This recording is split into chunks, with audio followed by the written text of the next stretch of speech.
안녕하세요. 니체 짜라수라 이렇게 말했다. 134강 진행하겠습니다. 니체와 예수 그 공통점과 차이점을 비교하는 영상 진행을 하겠습니다. 니체와 예수의 공통적인 상징 체계 중에 핵심 상징물이 바로 뱀과 새인데요. 예, 우리 한국 그 철학사에서는 이거를 이제 궁울이라고 표현을 해왔습니다. 그래서 그 궁이 바로 용뱀을 상징하고 을이 새를 상징하는 거죠. 그래서 니체는 뱀과 독수리를 자신의 짐승들이라고 이제 표현을 해왔고, 예수도 뱀과 비둘기에 대한 표현을 했고, 그리고 요한계시록을 보면은 이 뱀을 옛뱀이라고 표현하면서 붉은 용이 옛뱀이다라고는 옛뱀이 자라서 붉은 용이 됐다고는 요한계시록 12장에 그 해산하는 한 여자가 그 아들을 해산을 하는 장면이 나옵니다. 그때 붉은 용이 그 아들을 잡아먹기 위해서 쫓아다니고 있는데요. 그 붉은 용과 그리고 거기에 이제는 붉은 용의 공격을 피해서 독수리가 그 여자를 낚아가지고 어떤 곳으로 데려가죠. 그래서 그 아들을 양육시킬 수 있는 곳으로 이제 데려가는 장면이 나오는데 그게 바로 용과 독수리로 이제 또 표현이 되는 거니까 니체와 예수는 같은 사실은 사유 체계를 가지고 있다 이렇게 보시면 됩니다. 그런데 이 뱀이라고 하는 것이 사실은 이 죄라는 거하고 이제 깊은 관련성이 있기 때문에 죄란 무엇이냐 할 때 이 죄, 인간이 저지른 죄악을 어떻게 그 죄악이라고 하는 본질이 뭐고 그것이 어떻게 해결할 것이냐를 파악하는 거를 이 뱀을 통해서 파악을 해야 되기 때문에 사실 여러분들이 이 성경을 이해를 하려면은 뱀에 대해서 깊은 이해를 가져야지 성경을 이해할 수 있어요.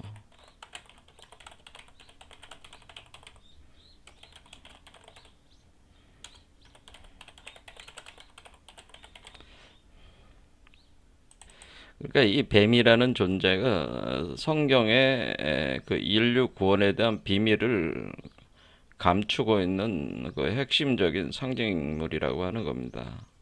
그러니까 성경의 비밀, 구원의 비밀을 뱀이 가지고 있기 때문에 우리는 성경에 그 감추어져 있는 그 뱀이 그 어떻게 표현이 되고 있는가를 잘 연구를 해보면은 이 죄가 무엇이고 이것을 어떻게 이 죄의 상태로부터 어떻게 대속이 되는 것이고 그걸 어떻게 구원이 되는 것인가에 대한 그 십자가 메커니즘 같은 것도 우리가 이것을 통해서 실마리를 잡아서 풀어나갈 수 있다고 하는 겁니다. 그런데 제가 그 공부를 해본 결과로는 그 우리 기독교 사제들, 목사나 신부들은 이런 부분을 전혀 그 공부들을 하셔가지고 무슨 어떤 결과를 낸 걸 제가 본 적이 없어서 사실은 지금 그 교회 조직이라고 하는 거, 성당 같은 종교 조직들이 예수의 가르침을 제대로 이해를 해서 가르치고 있지 않다 그런 결론에 이를 수밖에 없다고 하는 거죠. 어쨌든 간에 제가 그 연구를 하고 공부한 것을 여러분들한테 설명을 계속 드리겠습니다. 자, 일단은 우리가 이제 뱀이라고 하는 것은 그 창세기에 이제 등장을 했습니다. 그래서 창세기에 등장을 해서 뱀과 여자가 지식의 나무, 선과 악을 알게 하는 지식의 나무의 선악과를 그 여자가 이제 따먹게 하는 거죠. 그래서 이제 보통 이 사과로 이렇게 표현이 돼 있는 거죠. 그래서 뱀이 이 지식의 나무의 가지를 타고 올라온다고 하는 거죠. 올라와서 그러니까 선악과를 따먹겠다는 거는 열매가 가지 쪽에 달리는 거니까 뱀이 이 나무의 가지로 올라와서 선악과가 있는 위치에서 이브와 이제는 이브를 유혹하는 장면이 나오면서 선악과 사건이 발생하면서 이때 이제는 그 소위 죄라는 것이 이제는 원죄 문제가 이제는 발생을 했는데 여기서부터 모든 죄가 시작이 됐다. 그렇게 보면 죄의 기원이라는 거죠. 이게 죄의 기원. 그런데 많은 기독교 사제나 학자들은 이 지식의 나무의 열매인 선악과를 따먹지 말라고 했는데 이거를 따먹어가지고 그것을 불순종이라는 개념을 가져다가 적용을 해가지고 불순종이 죄다. 그러니까 죄의 기원은 불순종에 있다. 이렇게 순종하지 않았다. 그러니까 하나님 여호와 하나님의 말을 듣지 않아가지고 그의 대가로 벌을 받는 게 불순종에 대한 불순종이 죄이고 그 죄에 대한 그 대가죠. 대가를 치러야 되는데 그것이 대가로 에덴 추방이 일어났다는 거죠. 그리고 에덴 추방이 일어나면서 이 원죄가 기원이 돼서 거기 죄가 계속 그것이 원죄가 원인이 되고 원인이 돼가지고 돼서 계속 그 죄가 쌓여 나가는 거죠. 죄가 쌓여 나간다. 그러니까 현재 여러분들이 기독교인들이 생각하는 그 다양한 죄들이 쌓여진 거는 이 원죄가 원인이 돼서 계속 쌓여 나가가지고 결국에는 이 죄가 감당할 수 없을 만큼 쌓여 나가는 거예요. 이 쌓여 나가가지고 이 죄를 누군가는 정리를 해야지 되는 건데 그 이제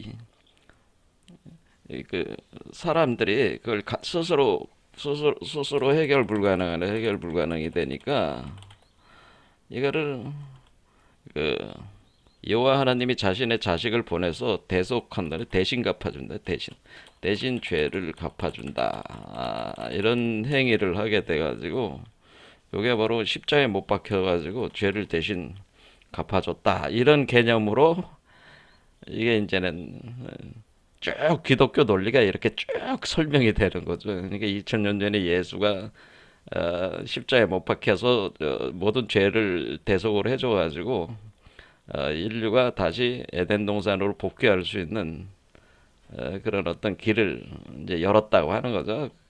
이런 방식의 논리가 지금 기독교의 아주 기본적인 논리라고 생각하시면 되는데 죄는 불순종에서 온 게 아니고 일단은 불순종이 죄의 어떤 죄라. 그래서 불순종이 죄의 기원이다, 원인이다. 그것이 이게 아니고 불순종이 원인이 아니고요. 죄의 원인은 죄의 죄의 원인은 사실은 이원 분별심이 원인의 분별심.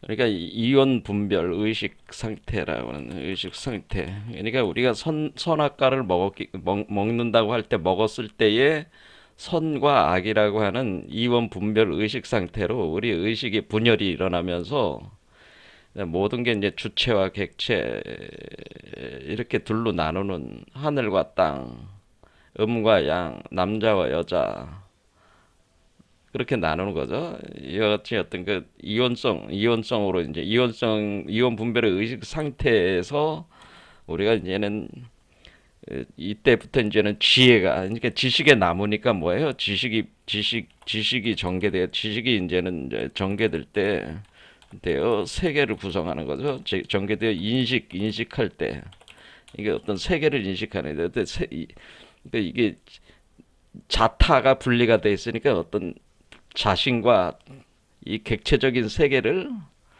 인식을 할 거 아니에요. 그럼 그것은 보통 아상이다, 법상이다 이렇게 표현합니다. 불교에서는 이 상이 일어나는 어떤 그림이 이제 만들어지는데 사유가 이제 만들어져. 그래도 인식하여 세계를 구성하나. 그것을 의식 무의식적으로 이렇게 세계를 구성을 해서 할 때에 기본적으로 이원 분별 의식의 형태에 빠져버리는 거니까 빠져서 세계를 구성하는 거니까 이것 일종의 이제 여기서부터 이제 투쟁이 일어나는 거죠. 서로 다른 것들이 존재를 하는 그런 개념으로 인식이 되니까 거기서 싸움이 일어나요. 투쟁 관계, 투쟁 발생을 하는. 이 투쟁 관계가 결국에는 탐욕으로 일어나는 거죠. 탐욕을 발생해요. 그래서 탐진치라고 합니다. 탐진치. 그러니까 어떤 탐욕, 어리석음, 탐욕과 분노와 어리석음이라고 하는 탐욕, 분노, 어리석음 이런 거에 기초를 해가지고 이제는 우리가 어떤 세계를 인식하고 거기에서 여러분들이 어떤 삶을 살아갈 때에 모든 게 탐욕과 분노와 어리석음이라는 거에 있어가지고 어떤 그런 결과들을 이제 만들어내기 시작해. 이렇게 돼가는 게 이제는 죄가 쌓여 나가는 거죠. 그러니까 죄가 쌓인다. 이렇게 보는. 그러니까 애초에 죄가 쌓이는 원인은 그 선악과를 먹었기 때문에 이제는 이원 분별 의식 상태가 됐기 때문에 이렇게 되는 건데 이 세계를 구성할 때 이 구성된 세계는 어떤 실상 세계가 아니고 이론적인 세계가 아니고 구성 세계는 우리가 보통 표현은 전도 망상 세계라고 그럽니다. 전도 망상 세계가 된다는 거예요.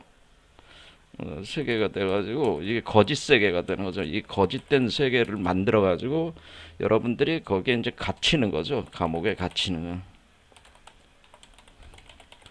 근데 여러분들이 이제는 이 거짓된 전도 망상 세계가 만들어지면서 원래 이론성 세계가 이원성 세계로 인식이 되면서 그러니까 그것이 거짓의 세계가 만들어지면서 망상이 되면서 허구의 세계, 허상과 망상이 만들어지면서 그게 실제 그게 전도 망상 세계가 진실하다고 망상 세계가 실제 세계라고 착각한다. 착각. 그 집착이 일어나. 실제 세계라는 착각과 집착이 일어나 가지고 거길 벗어나지 못해. 그러니까 감옥에 갇히는 거죠. 이렇게 보통 이제 제가 공부한 거로는 이렇게 해석하는 것이 맞습니다. 그러니까 여호와 하나님이 아담과 이브한테 선악과를 따먹지 말라고 한 것은 선악과를 따먹게 되면은 이온 분별 의식 상태에 빠지게 되고 너희들이 이 세계를 인식할 때 이온 분별 의식에서 세계를 인식을 해서 구성해서 거기서 생명을 영위를 해나갈 때 일종의 거짓된 전도 망상 세계를 구축을 해가지고 거기에 집착을 하게 되고 집착하게 되면 그걸 놓칠 못해가지고 거기에 스스로 감옥에 빠져서 그 고통을 당하게 되는 거거든요. 탐진치가 탐욕과 분노와 어리석음에 의해 가지고 끝없는 어떤 만인의 만에 된 투쟁 관계에 빠지면서 이게 각종 인연들이 이제 발생하면서 죄가 쌓여 나가기 때문에 먹지 말라고 한 것이지. 그러면서 여기서 결국 이게 뭐예요? 결국 이게 죄가 쌓이고 여기서 생로병사, 이걸 이제는 생로병사가 일어난다라고. 그러니까 죄가 쌓이면 이렇게 생로병사가 일어나요. 그러면서 이렇게 생로병사 계속 일어나면서 이렇게 돌아가게 되는 거니까 먹지 말라고 한 것이지 불순종이 문제가 아니고요. 불순종이 문제가 아니고 그걸 먹음으로써 나올 수 있는 결과에 대해서 알고 있기 때문에 먹지 말라고 한 거죠. 그냥 기독교적인 개념으로 보면은 죄의 기원은 불순종이 아니고 뭐예요? 선악과를 먹음으로써 생기는 이온 분별심이 죄의 기원입니다. 원리적으로. 그렇게 이렇게 된 상태에서 왜 그럼 에덴 동산 추방은 왜 일어났느냐? 에덴 동산 추방은 이걸 이런 상태에서 생명의 과일을 취하게 되면은 이 고통의 상태가 영원하잖아요. 그렇죠. 이 고통의 상태가 영겁의 고통을 당하게 되는 거죠. 그래서 이런 상태에서 계속 존재를 하게 되면 영겁의 고통을 당하게 된다라고. 그래서 생명과일까지 먹게 되면은 생명과일까지 섭취하면 영겁의 고통을 당하게 된다. 이렇게 되는 겁니다. 그럼 영겁의 고통을 당하게 되니까 여기 에덴 동산에 여기서도 분명히 뭐라고 했냐면은 보라, 이 사람이 선악을 아는 일에 우리들 중에 하나같이 되었으니 그가 그의 손을 들어 생명나무 열매를 따먹고 영생할게 하노라. 그래서 어떻게 여호와 하나님이 에덴 동산에서 그를 내보냈다 이렇게 됐잖아요. 그러니까 영생할까봐 내보낸 거예요. 근데 영생이 좋은 게 아니고 어때? 이때 영생은 영겁의 고통이죠. 영생한다는 건 영생을 하게 되면 영겁의 고통이 있는 거예요. 왜? 이온 분별 의식 상태에서 존재하는 것 자체가 고통인데 그 고통 상태가 영원하게 되는 거에 대한 문제가 생기기 때문에 이제는 에덴 동산에서 추방을 하게 되고 이 에덴 동산 추방은 영겁의 고통을 벗어나게 하려는 하나의 추방은 이게 그러니까 추방한 거는 나쁜 게 아니고 추방한 것은 뭐예요? 추방한 것은 영겁의 고통을 벗어나게 하는 과정을 진행하는 그러니까 영겁의 고통에 빠지지 않게 거기 고통을 벗어나게 하려는 영겁의 고통을 벗어나게 하려는 과정을 진행하는 시초라고 하는 거죠. 그래서 영겁의 고통을 벗어나게 하려면은 다시 이치적으로 뭐가 돼? 선악과에 있는 선악과의 그 독을 해결을 해야 돼. 해결을 하는 과정이 있어야 되는데 이 과정에서 지혜가 증량돼야 되는 거죠. 계속. 그러니까 다시 지혜가 우리가 여기서 그걸 눈이 밝아졌다 이렇게 표현했는데 눈이 육안에서 심안에서 영안으로 이렇게 세계가 청정해지는 좀 더 깊은 지혜를 갖게 되는 이 세계를 좀 더 깊은 이해를 갖는 개념으로 지혜를 증량시켜 가지고 선악과 독을 해결해야 된다고 하는 거죠. 지혜를 증장시켜서 선악과 독을 해결을 하려면 추방해야 돼.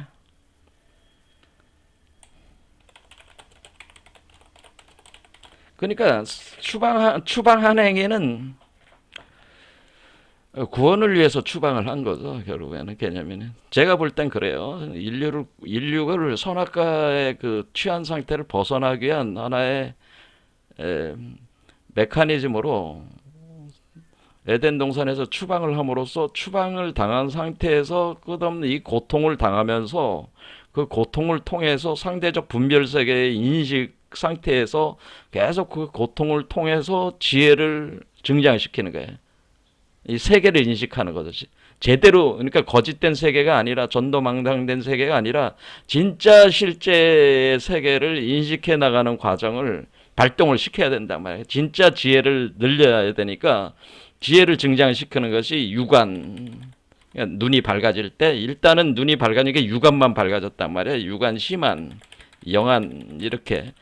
그러니까 우리가 영하니까 영지, 그노시스라고 하는 영지가 발달을 할 때까지 이것을 인류가 역사를 전개를 시켜야 돼. 그래서 이게 현실적 역사를 전개를 시키려면은 그런 어떤 고통을 통해서 이 삶을 통해서 이 전도망상 세계의 고통을 통해서 이 이원 분별을 충분히 체험을 하는 걸 통해 가지고 지혜를 증장을 시켜 나간다는 겁니다. 그러니까 병 주고 약 주고 뭐 이런 개념일 수도 있겠지만은 결국 선악과로 인해서 인류는 지혜가 증장이 되는 운동을 시작했다고 하는 겁니다. 그래서 지식의 나무인 거죠, 이게. 그래서 선악과를 먹어서 인류는 이렇게 생각하시면 돼. 이제 우리가 애들이 엄마의 뱃속에서 막 태어났을 때 아무것도 모르잖아요. 그런 상태가 에덴 동산 상태고, 애들이 점점 자라나면 성인이 되는 과정이 점점 지혜가 늘어나는 과정이에요. 지식과 지혜가 늘어나는 그와 같은 과정이 바로 요런 과정. 그러니까 막 태어났을 때가 선악과 먹은 상태고, 그때부터 서서히 이 자연과 세계에 대해서 인식하는 게 이원성을 인식을 하는 거니까 그게 자라나는 거란 말이에요. 그러니까 인류가 스스로 성장해 나가는 거죠. 그러니까 이 선악과 사건은 인류가 성장하기 위한 하나의 몸부림이었다라고 이렇게 보시면 돼요. 이게 인류가 자신 스스로 지혜를 증장시켜서 자신의 본 모습은 뭐예요? 아담 카드몬인데, 아담 카드몬은 사람으로 드러나는 하나님이니까 사실 아담과 이브는 하나님입니다. 근데 이 하나님이라는 존재를 본성은 그렇다는 거죠. 본래성은. 그 본래성을 다시 회복하려면은 다시 이 과정을 진행할 수밖에 없다. 이렇게 되는 거죠. 그래서 사도 바울은 죄에 대해서 불순종이 죄라고 얘기를 하지 않았고요. 우리가 사도 바울은 기독교 사유 체계를 뭐 거의 만들었다. 뭐 자유주의 신학에서는 사도 바울이 그러니까 지금의 기독교는 사도 바울의 종교다 이렇게까지 얘기할 정도로 엄청난 영향력을 끼쳤는데, 신약의 절반 정도가 다 사도 바울이 쓴 서신으로 이루어져 있잖아요. 그럼 사도 바울이 생각하는 죄는 뭐였냐라는, 사도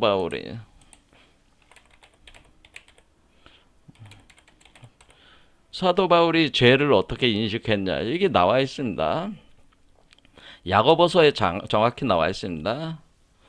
욕심이 잉태한즉 죄를 낳고 죄가 장성한즉 사망을 낳느니라. 이렇게 되니까 결국 이게 생로병사의 세계, 사망으로 들어온 그 죽음이 들어온 이 생로병사의 세계가 일어난 것은 욕심 때문이라고 하는 것을 분명히 표현했어. 그러니까 욕심이 원인이 돼서 죄가 만들어진 것이다. 이렇게 했으니까 사도 바울도 뭐로 본 거야?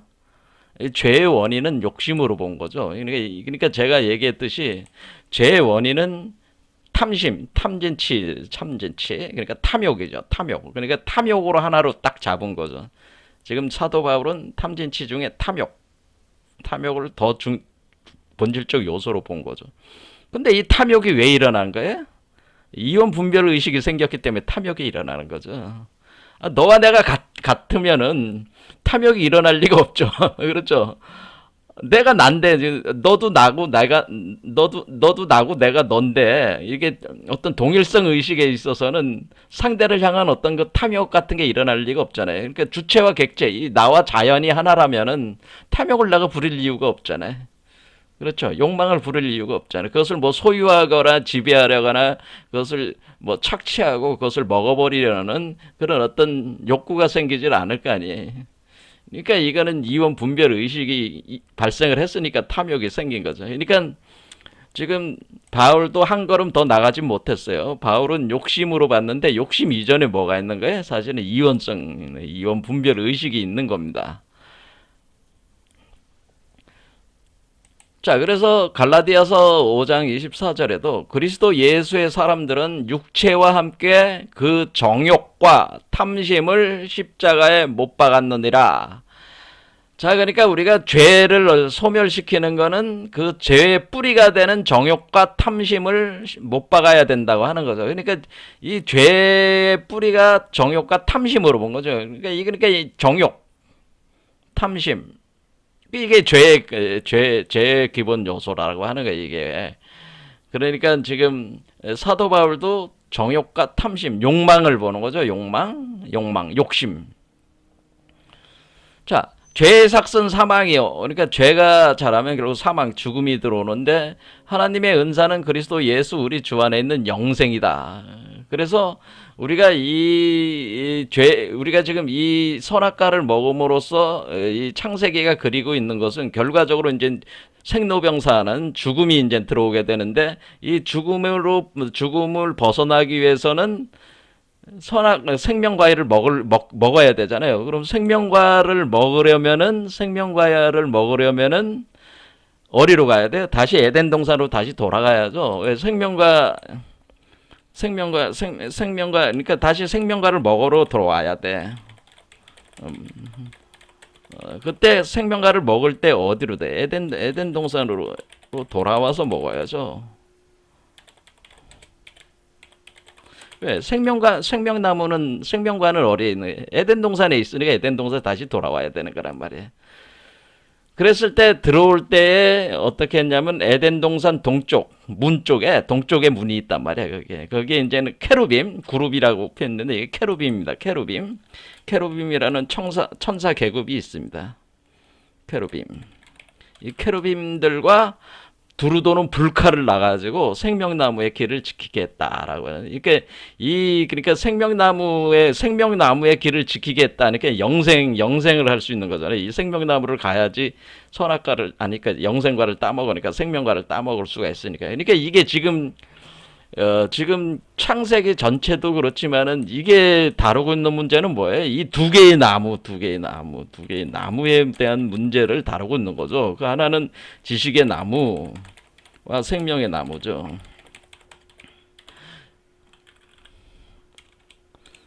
그렇죠. 그래서 이것은 지식과 생명의 문제를 다루는 거예요. 지식과. 근데 이 지식과 그러니까 결국에는 우리가 이렇게 보시면 되는 거죠. 그러면은 우리가 만약에 지식을 가지고 있으면은 불완전한 지식을 가지고 있으면 영안이나 심한 정도 그러니까 우리가 지식의 수준을 우리가 눈이 열리는 수준으로 보면은 이것을 유관, 심한, 영안 이렇게 단계로 보면은 우리가 영안이 됐을 때가 이게 이론성이 되는 거고 이론 하나로 돌아가는 거고 이 유관과 심한은 이원성적인 분별 의식에서 만들어지는 지식이고 영안 상태는 영지 그러니까 그러니까 영안은 뭐예요?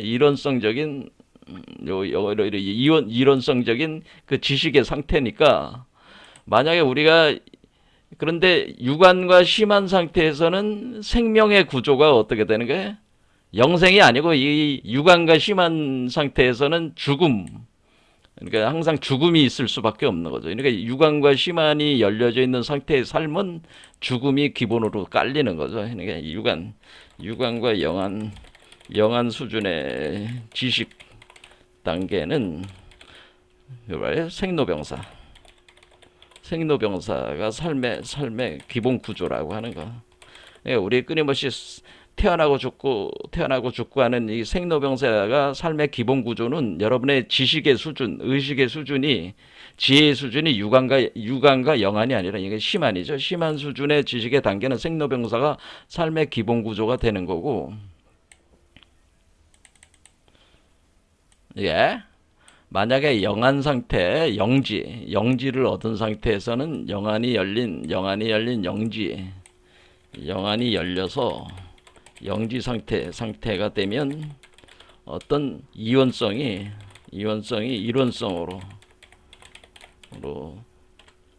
다시 돌아가는 거죠. 회복돼서 어떻게 돼? 이렇게 되면은 생명 구조가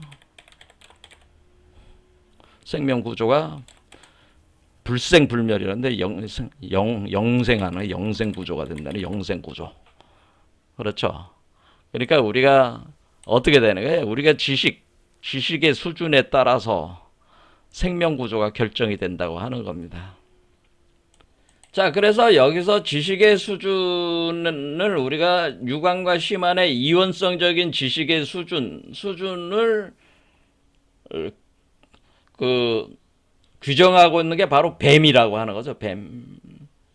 뱀이라고 하는 상징적 이 동물이 바로 이원성 지식을 상징하는 거고 예수에게 있어서는 예수가 얘기한 것 중에 뱀과 비둘기에서 자 그러면 여기서 뱀이라는 거와 비둘기라는 게 있는 건데 뱀은 이원성이네 이원성 비둘기는 이론성을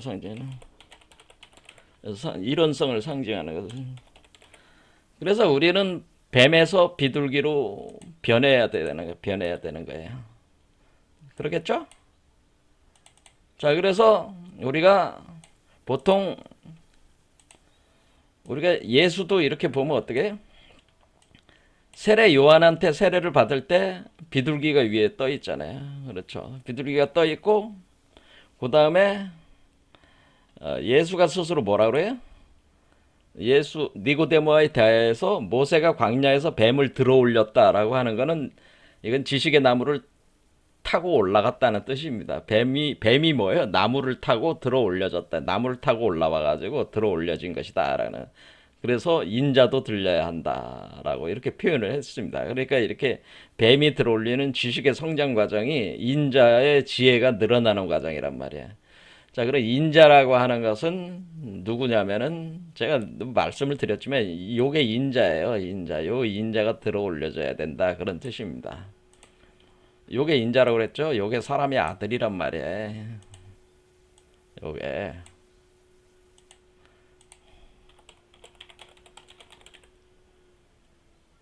아이고.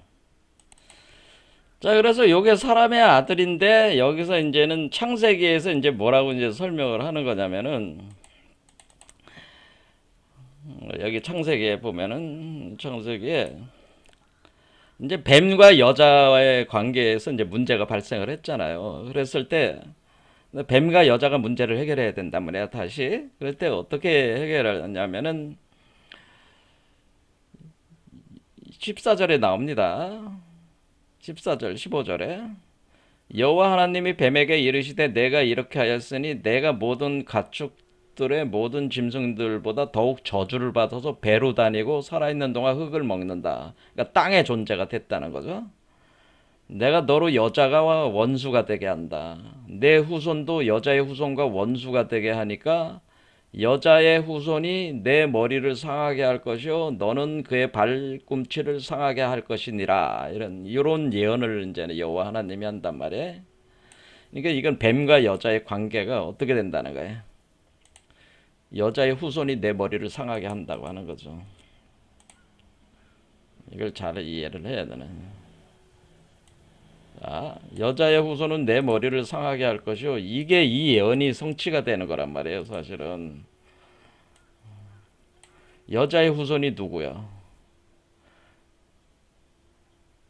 이거를 가져오 보겠습니다. 여자의 후손은 얘가 여자의 후손이잖아요. 그렇죠?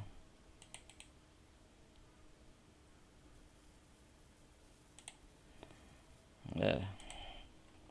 아이고, 요거 하나는 시간이 많이 걸리네요.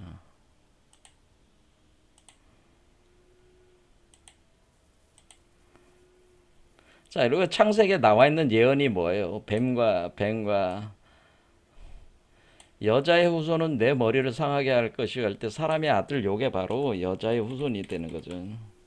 이때 이 여자는 누가 되는 거예요? 이게 성모 마리아지. 성모 마리아가 되는 거잖아요. 성모 마리아. 우리가 얘기하는 성모 여자잖아요. 성모 마리아의 후손. 그러니까 성모 마리아로부터 태어나는 성모 마리아에게서 태어나는 아들이죠. 그러니까 이게 요한계시록의 12장에 나오는 그 해산하는 여자, 그 여자의 아들이 바로 그 아들이 바로 요 존재를 가리키는 거죠. 그러니까 이 아들이 만약에 이렇게 태어나잖아요. 이렇게 태어나면은 여기 우르보스에 갇혔다고 그랬잖아요. 제가 갇혔을 때 에덴 동산이 어디서 시작한 거냐면요. 여기서 시작한 꼬리에서 시작한 거예요. 요 지점에서. 이렇게 시작해서 요 뱀이 이렇게 자란 거예요. 이게 지식이 자라오는 거예요. 자, 유관이 자라가지고 유관, 심한, 그다음에 나오면 영안입니다. 그러니까 우리가 지식의 수준을 유관 이쪽 왼쪽에 하강하는 과정에서 지식이 자라는 건 유관이 자라는 거고 이쪽에서 이제 상승할 때 여러분들이 상승할 때 심한이 자라나갑니다. 심한 그러니까 지혜 수준으로 그리고 여기 나올 때가 뭐가 되는 거예요? 나올 때가 영안이 되는 거죠. 그러니까 지식의 수준이 여기 나오는 게 이제 영안이다. 영지를 획득한 거란 말이에요. 영안.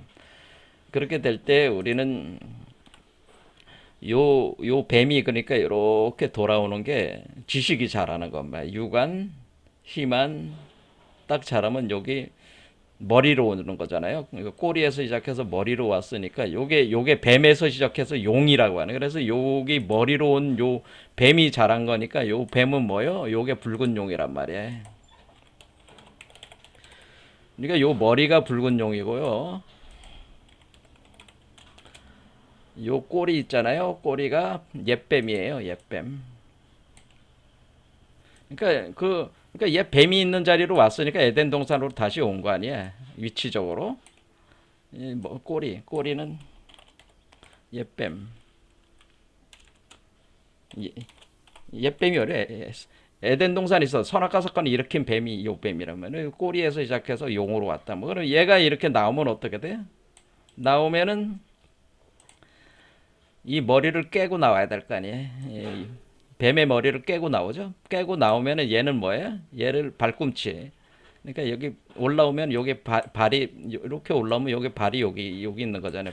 요 발이 발을 문다는 얘기죠. 발을 무는 요 위치에 머리를 발로 그러니까 뭐예요? 머리를 부순다는 얘기죠. 그러니까 뱀이 붉은 용이 발을 물을 때 머리를 부순다 그런 뜻이 되는 겁니다. 요렇게 나오는 게 요게 요 사건이 그러니까 이렇게 유관 심한위에서 이렇게 나오는 요 사건이 어떻게 된 게 창세기에 예언이 된 거죠. 창세기 이미 예언이 됐죠. 여자의 후손은 내 머리를 상하게 할 것이요 너는 그의 발꿈치를 상하게 할 것이니라 할 때 우리 이 아이가 이 아들이 어디서 나는 거야? 여자를 통해서 나오는 거니까 일단은 우리 자신이 여자가 된 뒤에 그 여자가 된 뒤에 아들 남자가 되는 거란 말이야. 그래서 남성적인 포지션으로 아들로 나오는 것이다. 그래서 여자의 후손이다. 이렇게 되는 거라요. 자, 그래서 예수는 이제는 뭐라고 이걸 이제 얘기를 하게 되는 거냐면은 이게 계속 이 구절이 중요하다고 그랬잖아요. 너희는 뱀처럼 지혜롭고 비둘기처럼 정결하라, 이노센타라라고 하는 거예요. 그러니까 뱀처럼 지혜롭다고 하는 거는 지금 제가 설명을 드렸잖아요. 이게 지금 우로보로스가 이렇게 되는 것이 이게 뭐예요? 유관과 심한이 자라서 영한 단계로 나오는 거잖아요. 그러니까 이게 지혜가 자란 거죠. 그러니까 최소한 뱀의 수준만큼은 지혜로 와야 된다는 거죠. 그러니까 뱀의 그 지혜 정도, 지식 정도 수준에 올라와야 돼. 요걸 가지고 표현한 거죠. 이렇게 붉은 용이 여기에 올라올 때, 머리가 올라올 때 수준까지는 여러분의 우리 자신의 지식도 자라야 된다고 하는 겁니다. 그럼 머리를 깨고 나오면은 그게 영지를 구현을 하게 되면은 이 머리를 깨고 나온다는 뜻이에요. 영지. 진정한 지식. 그 다음에 이렇게 되는 거죠. 그러면 뱀처럼 지혜롭고, 그렇죠? 뱀의 수준만큼 지혜롭고, 그럼 나오면 뭐예요? 지금 여기 나오면은 밑에는 이게 두 마리 뱀이 꼬여 올라오는 구조고, 요 중도 얘기를 보면은 여기 지금 여기 날개가 달았으니까 요게 바로 비둘기가 되는 거죠. 그러니까 비둘기로 나오는데 비둘기는 어떤 단계냐면은 이노센트라고 그랬죠. 이노센트라고 하는 거는 무죄, 결백하다, 죄가 없어졌다는 뜻 아니에요. 그러니까 흰 비둘기는 죄가 없는 상태를 표현해 준 거예요. 그럼 우리가 죄가 없는 상태는 이원성 단계를 넘어서서 이론성이라기보단 제 표현으로는 저는 비이원성이란 말을 더 좋아합니다. 왜냐면은 완전한 이론성에 도달한 건 아니기 때문에 사실은 여기 또 미세한 지점이 있습니다. 근데 이렇게 비이원성의 단계로 들어가면은 무죄. 그러니까 죄가 해결이 됐으니까 결백해진 상태가 되는 거죠. 그래서 순결한, 그 어린아이 같이 순수한 그 존재가 된다. 그래서 as innocent as dove. 그러니까 흰 비둘기다. 그래서 흰 비둘기로 이렇게 나오게 되니 이게 여기서 비둘기가 여기로 그러니까 요게 비둘기가 되는 거죠. 지금 여기 비둘기로 이렇게 나오게 되는 거죠. 이해가 되시죠? 자, 그랬을 때 우리는 여기서 뱀이 이루어지는 어떤 탄트릭 섹스 운동이 이제 존재를 한다는 걸 아셔야 됩니다. 탄트릭 과정. 자, 그러니까 우리가 지금 이원성, 탄트릭 과정은 왜 일어나냐면은 우리가 탄트릭이라는 거는 이제 섹스한다는 그런 뜻인데, 지금 우리가 이 육안에서 심안에서 이렇게 영안으로 올라올 때까지, 영안의 단계까지 지혜가 성장을 해가지고 우리가 죄를 해결하고 무죄성으로 우리가 나올 때까지는 어떤 운동이 있어야 되냐면은 이원성을 이론성으로 돌리는 운동, 이론성으로 회복하는 운동 하는 운동이 우리 내부에서 일어나야 될 거 아니에요? 그렇죠. 우리가 하나 되는 게 있어야 될 게, 두 개로 쪼개진 게 하나로 다시 해야 되는 거 아니에요? 그렇죠. 이원성을 이론성으로 다시 회복해야 된단 말이야. 그렇기 때문에 두 개가 하나로 만들려면 어떻게 해야 돼? 노골적으로 얘기하자면 두 개를 하나로 만들려면, 두 개를 하나로 만들려면 어때? 둘을 하나로 만들려면 너희가 둘이 되었을 때, 너희는 원래 하나였을 때 둘이 되었노더라. 너희가 둘이 되었을 때 어떻게 하겠느냐? 둘이 되었을 때 어떻게? 둘이 되었을 때 하나로 만들려면 어떻게 돼? 합해야죠. 합하는 게 뭐야? 그게 섹스하는 거죠. 합하는 게 섹스하는 거잖아요. 남자 여자가 지금 아담 이브가 쪼개져 가지고 지금 아담 카드몬이 아담 이브로 쪼개져 가지고 남자 여자가 돼 버렸잖아요. 그러려면 남자 여자가 다시 합해야 될 거 아니에요. 그래서 섹스가 하는 게, 섹스가 일어나는 게 이게 탄트리즘이란 말이에요. 그렇죠. 이게 탄트리즘이라고 하는 거죠. 그러면 우리가 이게 하나로 합하려면 뭐래?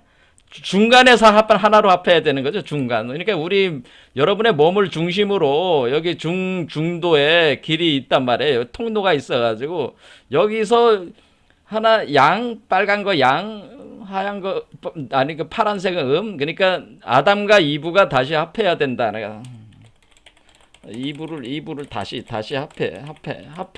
합하는 운동이에요. 쪼개진 게 다시 합해야 되잖아요. 다시 합하는 운동. 이때 아담은 왜? 아담이라고 하는 것은 성부의 남성 에너지. 아담이고요. 그러니까 성부가 하나님 아버지가 아담의 형상으로 들어온다. 그렇게 이해하시면 돼요. 그 다음에 이브는 이때는 뭐예요? 성모의 여성의.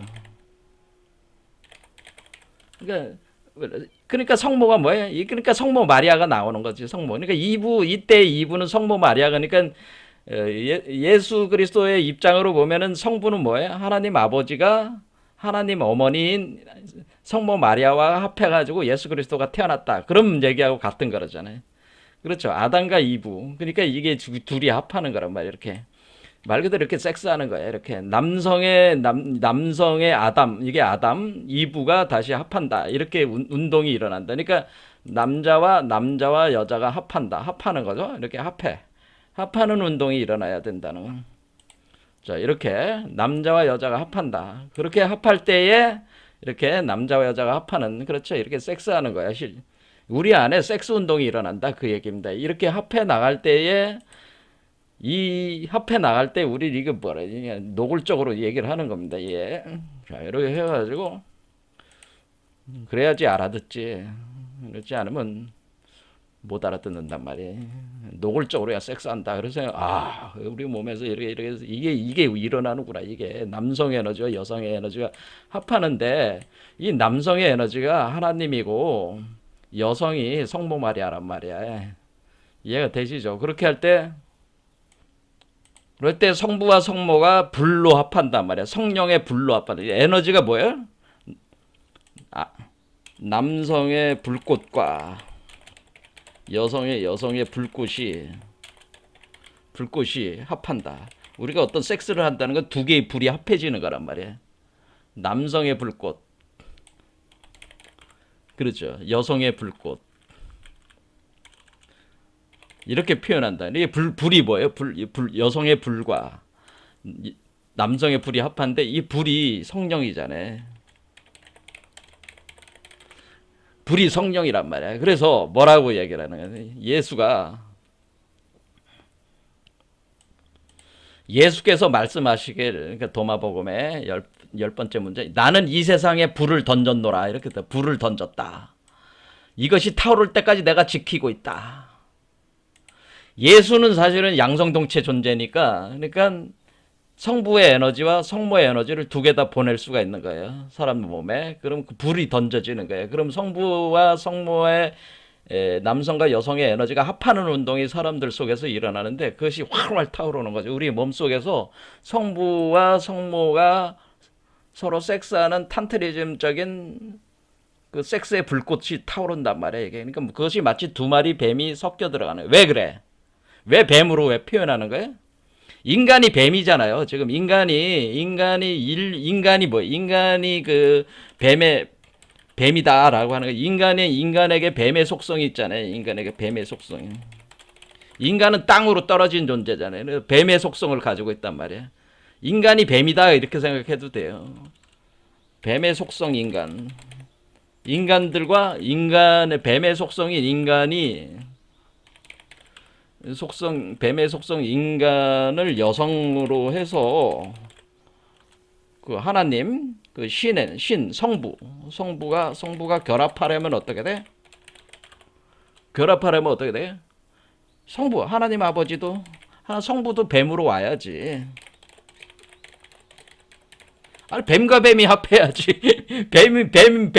뱀과 섞으려면 뱀이 돼서 와야지. 그러니까 이 하나님 아버지라고 하는 것이 뱀으로 들어온단 말이에요. 그러면 인간이 왜요? 인간이 뱀의 존재이기 때문에 그래요. 그러면 그 뱀이 합하는 거예요.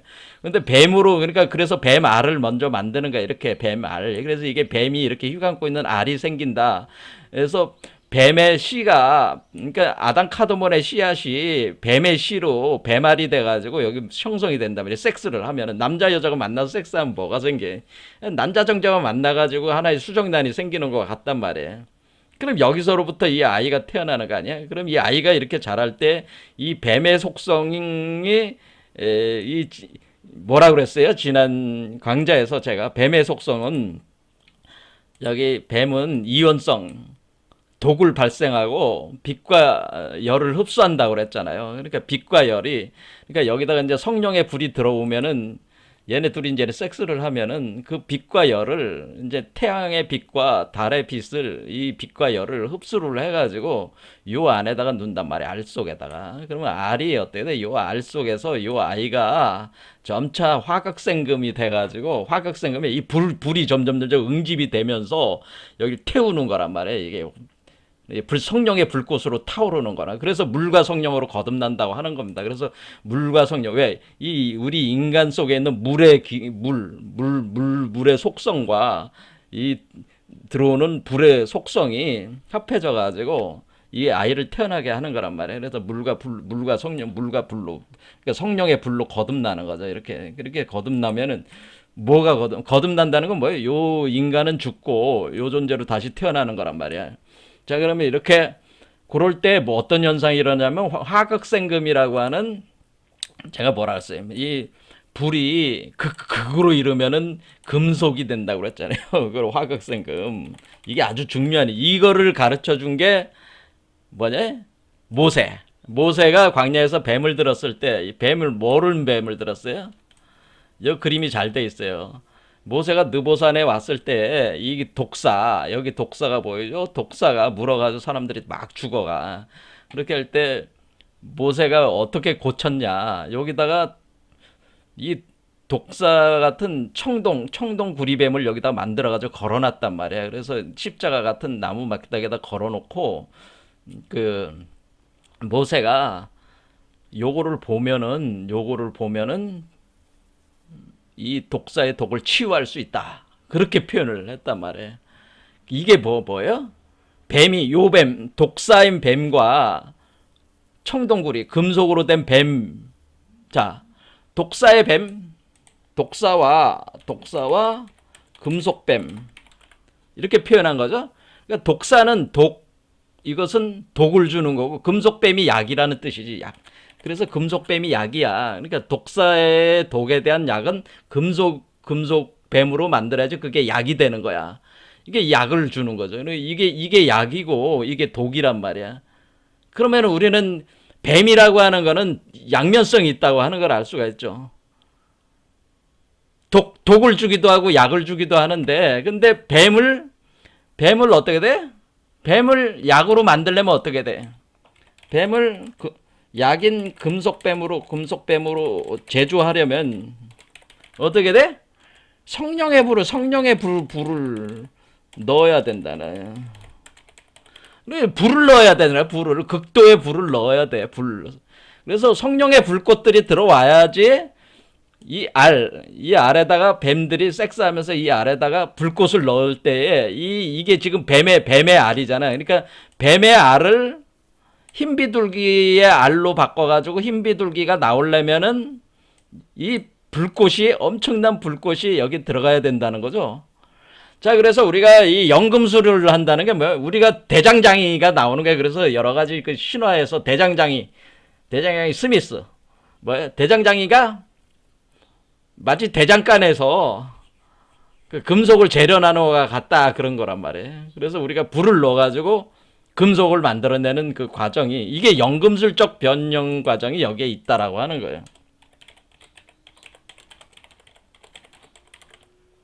자, 그러면은 지금 예수가 뭐라고 결국에는 한 거예요? 예수가 니고데모한테 모세가 광야에서 뱀을 든 것 같이 인자도 들려야 하리니 이런 말을 썼을 때 연금술적 변형 과정이 있다. 이것이 있어야 된다라는 표현을 한 거란 얘기죠. 이해가 되시죠? 물과 성령으로 거듭나야 된다. 물과 성령으로 거듭나야 되는데 그런데 왜? 물과 성령으로 거듭나려면은 반드시 뭐가 있어야 되는 게 연금술적 변형 과정이 있어야 되는데 그것을 표현한 게 모세가 광야에서 뱀을 든 그 사건이 바로 연금술적 변형 과정을 설명을 해준 것이다. 그런 설명이에요. 그러니까 여기 우리 몸 안에서 성령의 불꽃이 들어와야지. 이 말은 뭐예요? 이 말은 우리 몸속에 성령의 불꽃이 들어와야지 이 뱀들이 섹스 운동하는 과정 속에서 그 불꽃이 들어가면서 트윈 플레임으로 들어가면서 이것이 금속체로 변하면서 우리 몸에 있는 선악과의 독을 해결할 수 있는 약이 된다라고 하는 거예요. 이해가 되시죠?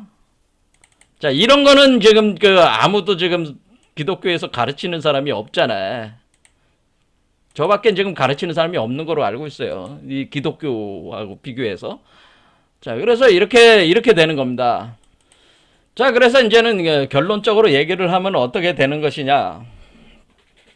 그리고 우리가 죄라고 하는 것은 뱀이 가지고는 뱀의 혀가 둘로 갈라져 가지고 그 이원성을 표현해 주는 건데 우리가 뱀이 그 에덴 동산에서 선악과를 에다가 독을 주입한 거나 마찬가지다. 그래서 선악과를 먹었을 때 여러분이 백설공주에서 보면은 그 마녀가 준 독사과를 먹는 거하고 비슷해요. 그러니까 독이 든 사과를 먹었더니만 독에 당한 거죠. 그래서 죽게 되는 거잖아요. 그래 죽은 것 같이 유리관 속에다가 누였잖아요. 그래서 그 독을 주입을 당해서 생로병사가 생기는데 그 독이라고 하는 것이 바로 이원성이라고 하는 거죠. 그 이원성으로 인해서 모든 세계 구조를 인식하고 우리가 삶을 살아갈 때 여러분들은 이 세계를 자기와 타인으로 이렇게 구분한다. 주객으로 모든 걸 다 분열시키고 구분을 해나가면서 거기서 이 세계를 쪼각쪼각 만들어서 이 세계에 대한 여러분 나름대로의 그림들이 다 있단 말이야. 그 그림들이 다 망상이다 이거예요. 망상. 그 그림들이 실제하는 것으로 여러분들은 착각을 하고 있다는 거예요. 그런데 그거 실제니까 여러분들이 집착하는 거지. 실제라고 생각하니까 집착을 하니까 이걸 벗어던질 못해. 하지만 이렇게 실제라고 생각하는 이 집착하는 과정에서 여러분들은 이원성에서 일어난 거니까 결국 이런 그 쾌락도 있지만은 고통도 있잖아요. 쾌락과 고통을 이 안에서 경험을 하는 거야. 이 세계 속에서 이원성 세계는 쾌락과 고통을 경험을 하면서 여러분들은 지혜가 늘어나기 시작하는 거야. 아, 이 이원성을 통해서 결국 이원성이라는 게 그러니까 나쁜 거야, 나쁜 게 아니야. 나쁘다 나쁘지 않다의 문제가 아니라는 거죠. 왜냐하면 이원성이라는 것도 우리가 지혜를 증장시키는 과정이란 말이에요. 우리가 육안을 만들고 심한으로 우리가 전개를 하려면은 반드시 이원성이 있어야 되잖아요. 그렇죠. 이론성으로 돌아가려면 이원성이 더욱 극도로 진행이 될 수밖에 없는 거예요. 이치적으로. 그러니까 우리가 이 죄라고 하는 것을 다시 생각해 볼 때는 그럼 우리가 이원성에서 바로 우리가 탐욕이 발생해서 그것이 죄를 낳고 그래서 생로병사가 일어났다. 이것이 바울의 관점이잖아요. 똑같은 개념인데 그럼 이런 죄라고 하는 것을 우리가 그럼 죄가 나쁜 거냐? 죄는 나쁘다, 좋다 그런 게 아니라는 거죠. 죄라는 거. 죄의 과정일 수밖에 없다는. 우리는 죄를 지을 수밖에 없고 죄의 과정 속에 있을 수밖에 없는 거야. 우리는 고통을 당할 수밖에 없는 거야. 그런데 그 죄가 인간을 깨달음으로 또 유도하는 그런 작용이 있다고 하는 겁니다. 자, 이런 부분들은 이제 계속 얘기를 하겠지만은, 그래서 아주 근본적인 측면으로 우리가 이제 들어가면은 죄는 없다 이렇게 되는 겁니다. 우리가 구원할 것도 없고 죄도 없어. 죄가 없는데 무슨 구원이 필요해? 이런 얘기가 나오는 겁니다. 죄가 없는데 무슨 구원이 필요해? 죄가 없는데 무슨 구원이 필요해? 죄가 있어야 된다며. 그래야지 우리가 이거 지혜가 증장된다며. 뱀처럼 지혜로워질 수 있다며. 그런데 무슨 구원이 필요해? 누가 누굴 구원한다는 얘기야? 죄가 없는데. 그렇잖아요. 죄로부터 구원한다며. 근데 죄가 없는 거잖아, 본질적으로. 무슨 구원이 필요해? 이런 말도 이제는 나올 수가 있는 거예요. 그렇죠. 여러분들이 이제 이런 부분 잘 시간이 많이 지났으니까 잘 생각을 해보시고요. 어쨌거나 이런 것을 우리가 이원성 문제를 넘어서기 위해서는 우리 안에서 중도실상 일체세계를 여는 중도실상이라는 일체세계. 그러니까 이론성의 세계를 열는 영지의 세계를 열기 위해서는 우리 안에서는 이론성의 과정, 탄트리즘 운동이 일어난다고 하는 거예요. 아담과 이브가 다시 합하고 아담이 바로 하나님 성부의 에너지고 이브는 바로 성모의 에너지란 말이야. 그러니까 트윈 플레임, 두 개의 성령의 불꽃이 합해져 가지고 요 안에 뱀의 알이 만들어진 그 알에다가 불꽃을 집어넣어서 연금술적 변형을 일으켜 가지고 요걸 들어 올린다는 거죠. 이렇게 위로 불이 들어오면 이렇게 들어 올려 가지고 요 밖으로 탁 나오게 하면은 뭐야? 구원이라고 하는 겁니다. 우리로 개념으로. 자, 이런 과정으로 진행이 된다. 오늘 여기까지 하겠습니다. 감사합니다.